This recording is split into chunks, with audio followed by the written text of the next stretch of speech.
जिंतुरात अनैतिक संबंधातून महिलेचा खून झाल्याचा संशय। जिंतूर पोलिसात पतीच्या फिर्यादीवरून खुनाचा गुन्हा नोंद, आरोपीला 5 दिवसाची पोलीस कोठडी।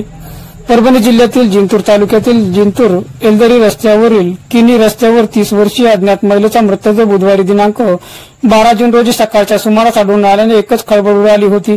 सदर महिला शहरातील खैरी प्लॉट परिसरातील असून त्याच्या पतीच्या फिर्यादीवरून जिंतूर पोलिसात खुनाचा गुन्हा नोंद करण्यात आला असून आरोपीला न्यायालयासमोर हजर केले असता 5 दिवसाची पोलीस कोठडी देण्यात आल्याची माहिती याबाबत जिंतूर ग्रामीण रुग्णालय परिसरात आलेल्या नातेवाईकांकडून मिळालेली अधिकृत असे की एलदरी येथून केनीला जाण्यासाठी जलाशयाच्या बाजूने एक रस्ता जातो। या रस्त्यावर फारशी वर्दळ नसते।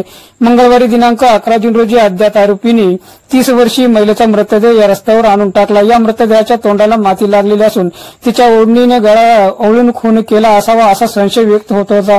दरम्यान दिवसभर पोलीस प्रशासनातील पोलीस निरीक्षक बुद्धिराज सुकाळे व त्यांच्या टीमने महिलेची ओळख पटवण्यासाठी अथक परिश्रम घेतले।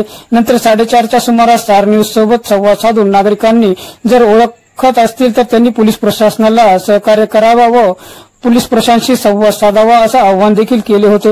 दरम्यान बातमी पडताच बलसाईतील काही नागरिकांनी ओळख पटवली आणि रात्री उशिरा त्या महिलेचे नातेवाईक आले व ओळख पटली असून विवाहित महिला वैशाली जालंधर तावडे असून बलसाईतील असून त्याचा विवाह अमरावती येथील युवकासोबत झाले होते।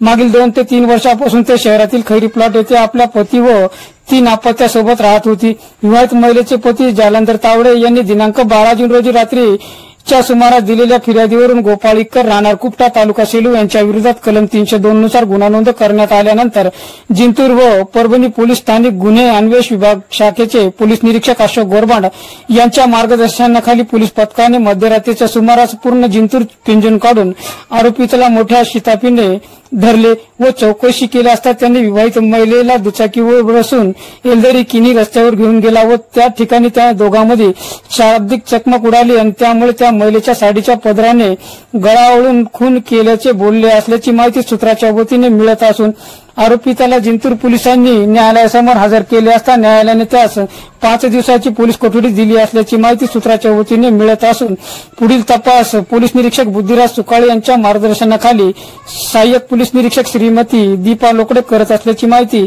सूत्राच्या वतीने मिळत आहे। जिंतूर सहार न्यूज चॅनलची बातमी आवडल्यास सबस्क्राईब करा, लाईक करा, शेअर करा। जिंतूर सहार न्यूज चॅनलसाठी मी शेख अलीम।